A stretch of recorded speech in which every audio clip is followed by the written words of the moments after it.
bozos, it's Wednesday, October 6th. We're going to get into this half of lottery and finish out the rest of the story and find out from there. And apparently we've got a room full of special children.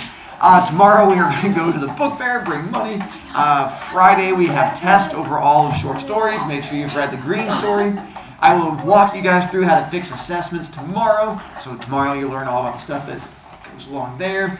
We did our tiny things there. We had another kid who broke our 11-second thing and is down to 9.6. All right. To finish out our story thing for you guys. Plenty of time. All right. So yesterday I mentioned this, so just to touch on it again, because again we're gonna have a conversation later. It'll pop up. The idea of traditions, the fact that you guys are aware of traditions, you just don't care why you do them, as long as you get the good parts at the end, whether it's the costumes or the candy or the tree in the house, or the fact that you have the presents or. Well, the presents he would tend to know more about why they do the presents. It's the tree they don't seem to know as much about. Like those kids who were confused about why they lost B points when they still had an iPad on their desk. And they're like, I don't know why such a thing would happen. And so that tradition of charging those kids points. So just touching on that again, because today we do find out, we get to the end of the story and get to have discussion-y bits, which should prove entertaining.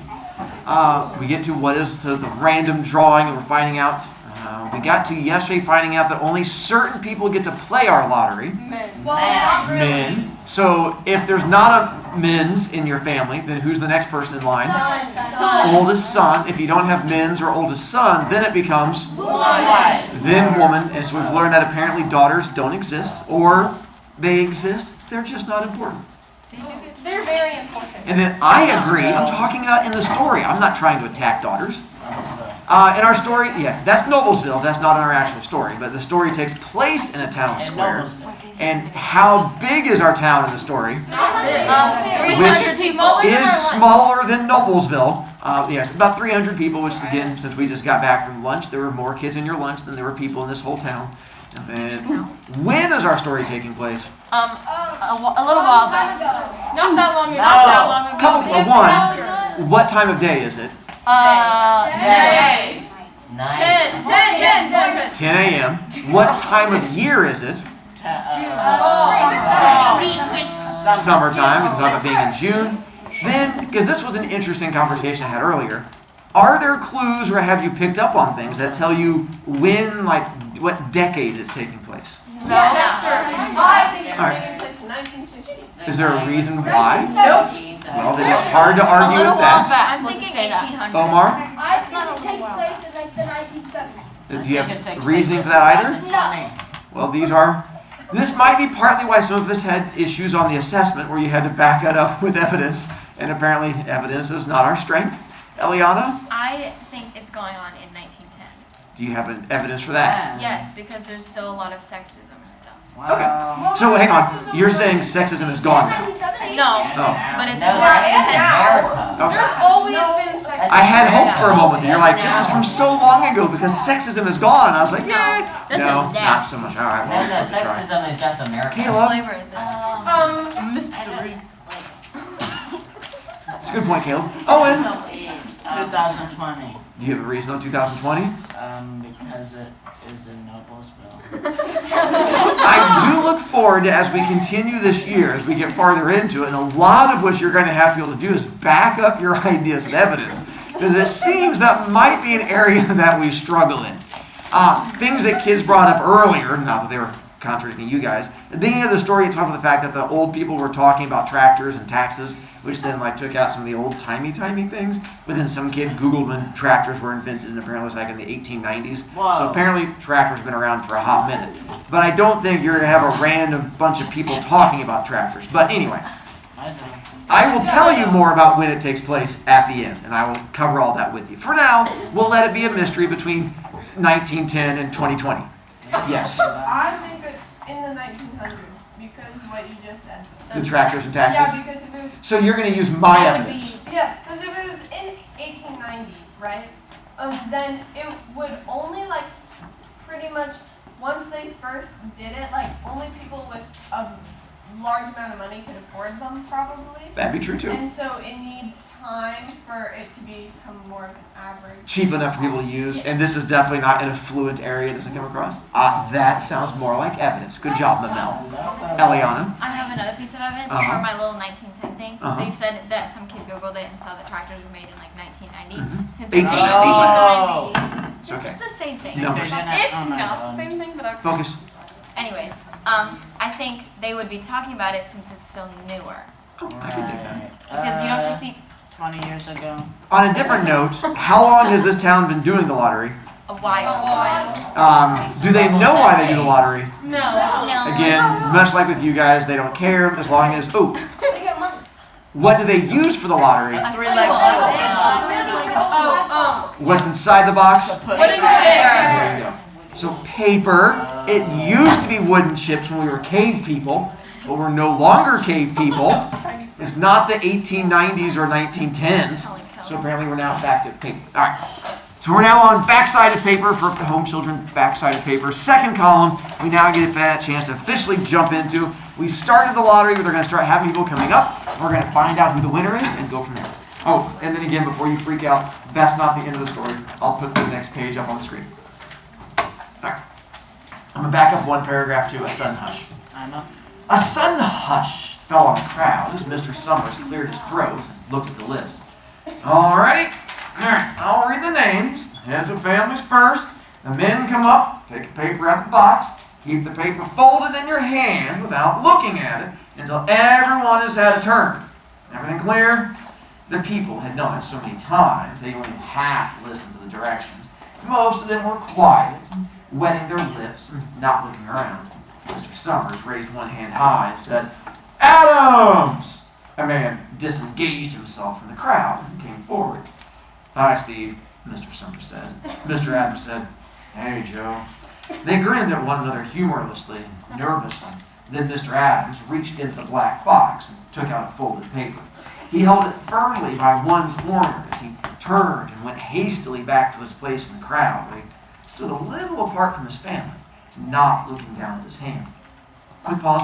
What's the definition of foreshadowing? Telling hints in the story that lead to something. No particular reason why I'm bringing that up. Just thought I'd mention it right now. One more. I think Hold that thought. Alan! Mr. Summers said. Sorry, I just gotta get done in time. You guys are gonna get all yelly at me. Alan! Mr. Summers said. Anderson! Bentham! Seems like there's no time at all between lotteries anymore, Mrs. Delacroix said to Mr. Graves in the back row. Yeah, seems like we got through with the last one only last week. Time sure goes fast. Clark! Delacroix! There goes my old man, Mrs. Delacroix said. She held her breath while her husband went forward. Dunbar! Mr. Summers said.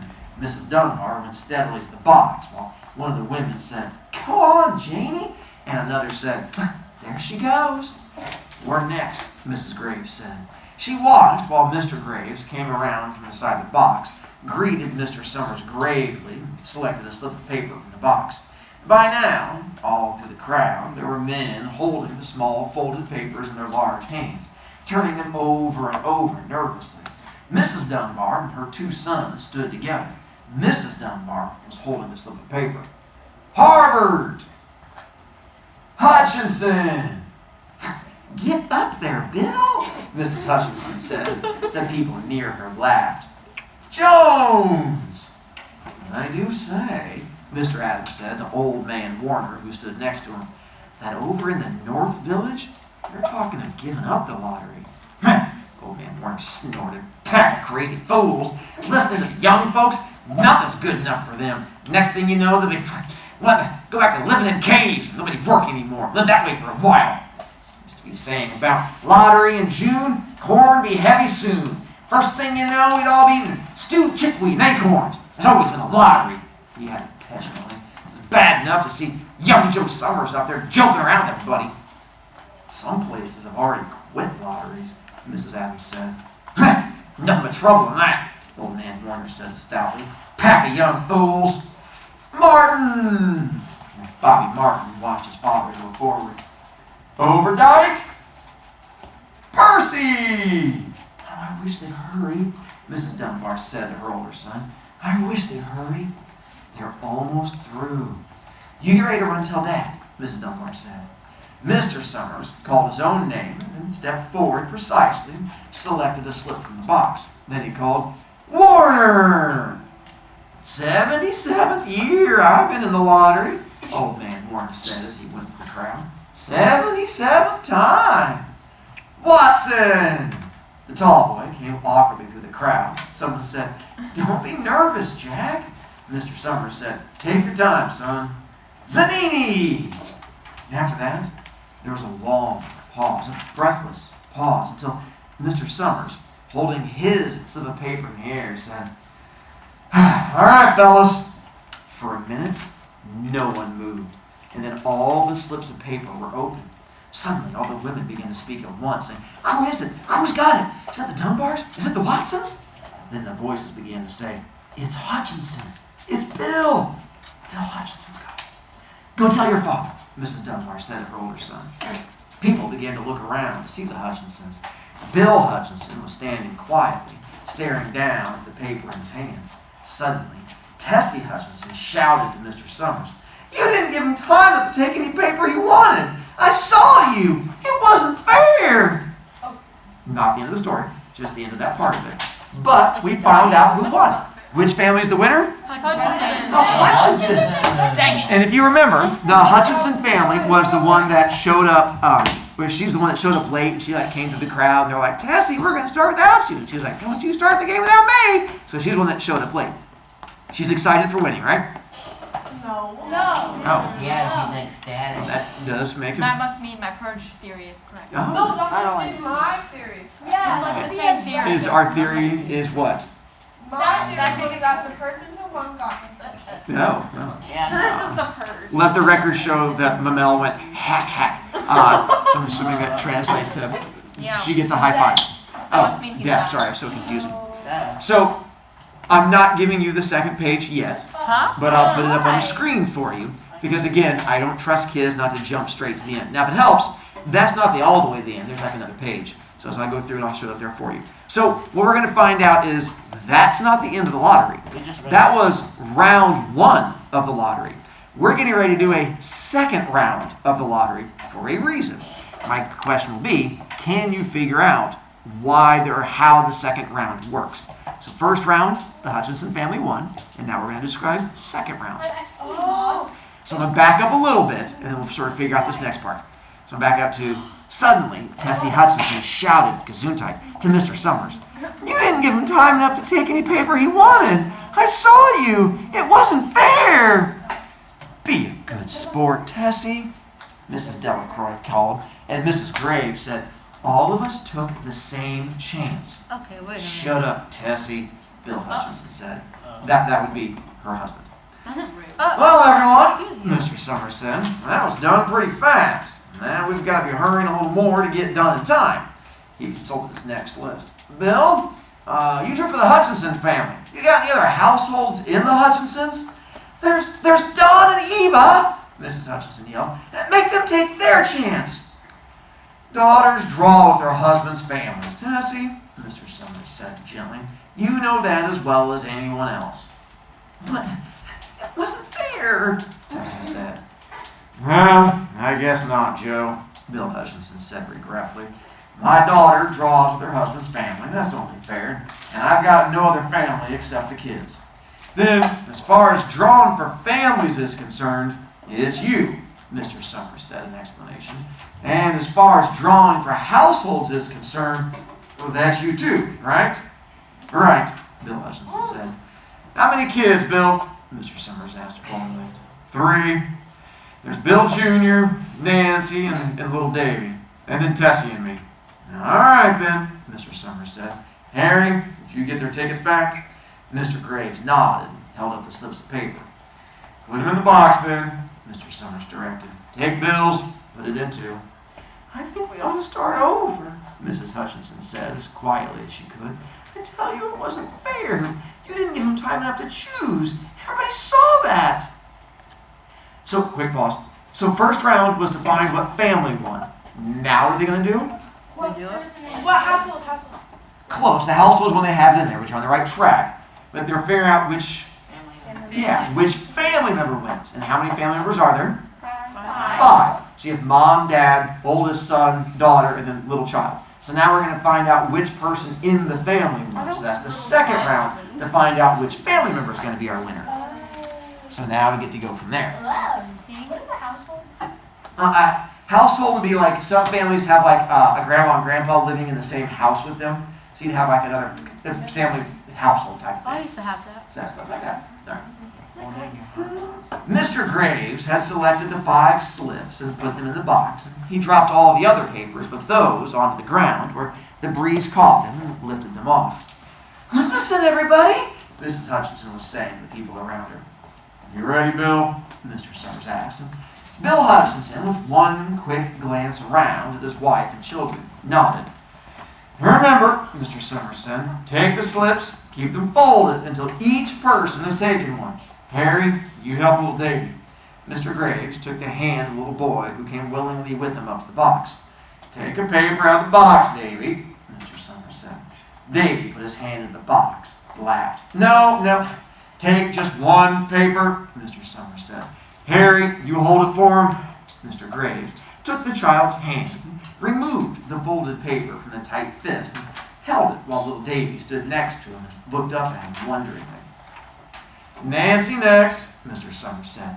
Nancy was 12, and her school friends breathed heavily as she went forward, switching her skirt, and took a slip daintily from the box. Bill Jr., Mr. Summers said. Billy, his face red and his feet over large, nearly knocked the box over as he got a paper out. Tessie, Mr. Summers said. She hesitated for a minute, looking around defiantly, and then set her lips and went up to the box. She snatched a paper out, held it behind her. Bill, Mr. Summers said. Bill Hutchinson reached into the box and felt around, bringing his hand out at last with a slip of paper in it. The crowd was quiet. The girl whispered, I hope it's not Nancy. And the sound of the whisper reached the edges of the crowd. Not the way it used to be, old man Warner said clearly. People ain't the way they used to be. All right, Mr. Summers said. Let's open the papers. Harry, you open little Davy's. Mr. Graves opened the slip of paper. There was a gentle sigh through the crowd as he held it up, and everyone could see that it was blank. Nancy and Bill Jr. opened theirs at the same time, and both beamed and laughed, turning around to the crowd, holding their slips of paper above their heads. Tessie, Mr. Summers said. There was a pause, and then Mr. Summers looked at Bill Hutchinson. Bill unfolded his paper, showed it. It was blank. It's Tessie, Mr. Summers said, his voice now hushed. Show us her paper, Bill. Bill Hutchinson went over to his wife and forced the slip of paper out of her hand. It had a black spot on it. The black spot Mr. Summers had made the night before with the heavy pencil in the coal company office. Bill Hutchinson held it up. There was a stir in the crowd. All right, folks, Mr. Summers said. Let's finish it quickly. Although the villagers had forgotten the ritual and lost the original black box, they still remembered to use stones. The pile of stones the boys had made earlier was ready. There were stones on the ground with the blowing scraps of paper that had come out of the box. Mrs. Delacroix selected a stone so large she had to pick it up with both hands and turned to Mrs. Dunbar. Come on, she said. Hurry up! Mrs. Dunbar had small stones in both hands, and she said, gasping for breath, I can't run at all. You'll have to go ahead. I'll catch up with you. The children had stones already, and someone gave little Davy Hutchinson a few pebbles. Tessie Hutchinson was in the center of a clear space by now. She held her hands out desperately as the villagers moved in on her. It isn't fair, she said. A stone hit her on the side of the head. Old man Warner was saying, come on, everyone. Steve Adams was in the front of the crowd of villagers with Mrs. Graves beside him. It isn't fair! It isn't right! Mrs. Hutchinson screamed, and then they were upon her. Oh my She's getting God, stoned. I was right. They're gonna kill her. She's dead now. You are correct. I was right. No. I So, what is it she wins? But you said Death wins. She wins death. He gave her her child a few pebbles. They That is did. messed up. It is. I agree completely. One, end of story is on Canvas, so if you want to be able to actually have your own copy of it, it's there to be able to look at. Then, All that's to it. I made a little Broviarc for you at the end to try and help you out. So there's, by the way, I Googled clip art screaming woman, and it worked out pretty well. That seems to come across with Tessie. And then how do they go about with her prize? And so I came in to help you out on that one too. Omar, She didn't win that. She won stones. she won stones, and everyone was helping get them to her. Guys, what if she survived? And Joey, What is it with you and your obsession of death? I don't have an obsession with Unalive. death. Kids seem to enjoy stories that deal with death. Yeah. And there's more to the story we're going to get to in a Doesn't sound like second. I'm enjoying anything. Well, hang on. With this story, with you guys all yelling at me, I told you yesterday there was going to become a moment where you guys all got yelly with me, and we we're going to refer back to a moment. With the why do they do this? The answer being, what did we learn? What did we learn yesterday? Tradition. Traditions. Much like with you guys and the whole idea of having a tree in your house or having candy thrown at you for Halloween, the idea is traditions. The people in this town, do they know why they do it? No. Do they care? No. They keep doing it because of tradition. Does every town do it? No. We know that several towns have stopped doing it. Which is And good. there's even, now, you guys looking at this, the thing is, most of you look at this and go, Mr. Brodziak, that's dumb. No one would do that. Here's the thing. A lot of towns do. One, when this was written in the 1960s, it was based on things that were going on in America. This was based on actual types of events in the 1960s. 60 years later, this is still going on in America. This tradition that we see here, and we're going to talk about it here in just a moment. You guys are way more aware of it than you think you are. Give me one moment. Lamel, Do I get something for predicting right yeah, I got one of these for you. Do I get something? Yeah, nicely done. I'm proud of you. Eliana, So, it's weird Huh? that the old dude was so excited to kill someone. Oh, it was, which is going to connect to, this story is a metaphor. And so what he represents is going to be something that works in this metaphor also. What's a Racist metaphor? guy. So the metaphor meaning a thing that sort of connects to and describes a different thing. So with this story, when it came out, here's where you're going to have to use your imagination for a second and travel with me. The paper that she pulled out, what was on her paper that made her different than everyone else? Laptop. So that was the only thing that separated her paper from all the other papers were there. Racist. So if you spread it out and that black dot covers the paper, then goes onto the skin, what was the only thing that would separate that person from someone else? The skin color. White people. What is this story a metaphor for? Mr. Warner is Discrimination. racist. Racism. Now, understand, with racism, people are not born racist. Where does a child get the racism from? Their parents. Where do their parents get it from? Their So, if traditions are things that are passed down in families, racism becomes a form of tradition. So, what she did was find a way of bringing attention to this. The idea that there is traditions that are passed down that are not always right. There are traditions, there are things that parents do, there are things that society does that don't necessarily make it right in a way. In this one, we find out most kids yell, but couldn't she run away? And the answer is absolutely. Can you run away from racism? No. I mean, you can run from it. That doesn't make it go away and stop. Now, are there other towns that have given up racism? Yeah, just like there are people who have given up racism. Old Man Warner, when he says the fact that you can't get rid of this is a tradition that has existed forever, people say the same thing. The idea of racism, or the idea of down south, and the fact that there is a flag that is oftentimes connected to a thing. And people say you can't get rid of this flag because it is a tradition that has existed for 100-some years. Sometimes, just because a tradition has existed doesn't necessarily make it a good thing. The reason why I like the story is it challenges the way you guys think about things. I want you guys to challenge adults. I want you guys to challenge parents. I want you guys to challenge other people. As a teacher, it is frustrating for me to see that there are a lot of really dumb adults in the world. I can't fix dumb adults, and there's a lot of them out there. What I can do is try to fix future dumb adults and prevent them from becoming dumb adults. You guys are my future dumb adults that I'm hoping don't become dumb adults. The way you do that is by challenging things around you and not just blindly accepting everything that happens around you.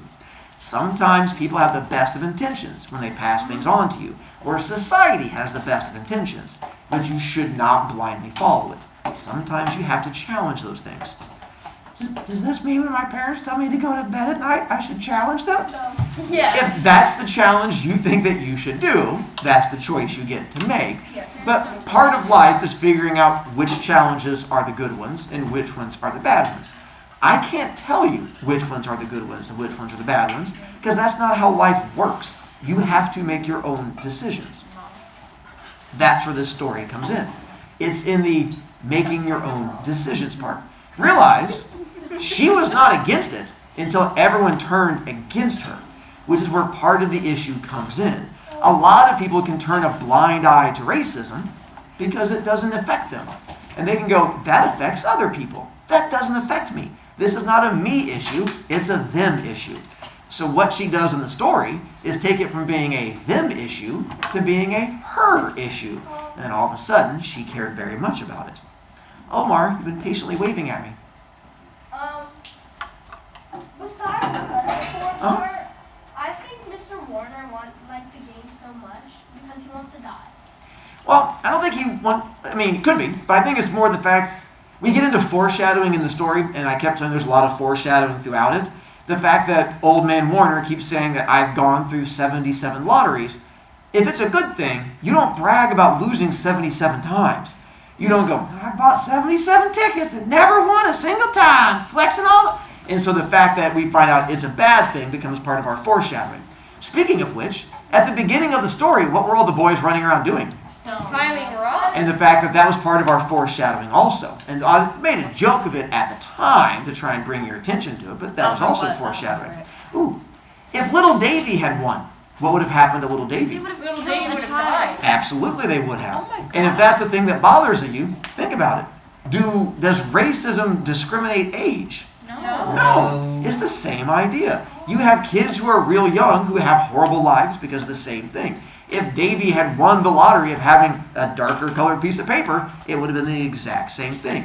And the idea here is, it's a lottery. It's just random how your skin color or your family's skin color happened to turn out. There is no difference between one person to the next. It's just a melatonin coloring in the skin. So it's one of those deep thought stories. That's why I save it for the very end, after we've gone through all the other things. And yes, it might have dealt with a little bit of deathy bits to it. But the idea is, there's a lot of thinking and having to examine lifey bits to it, which I also like. That's wonderful. So from there, we'll take off our disturbing picture. So we are almost done with short stories, and so our last one we'll get a chance to do is figuring out the whole. We're not done with Story Mountain, unfortunately. Like that'll be throughout the entire year. Every time we do novels, I'm going to keep asking you guys about exposition and rising action. The drawback is the whole rest of the year, I'm going to keep asking you guys about exposition, rising action. You have to know internal conflicts, external conflicts. The way my classes run, you can't just forget a thing. I'm going to keep making references to it.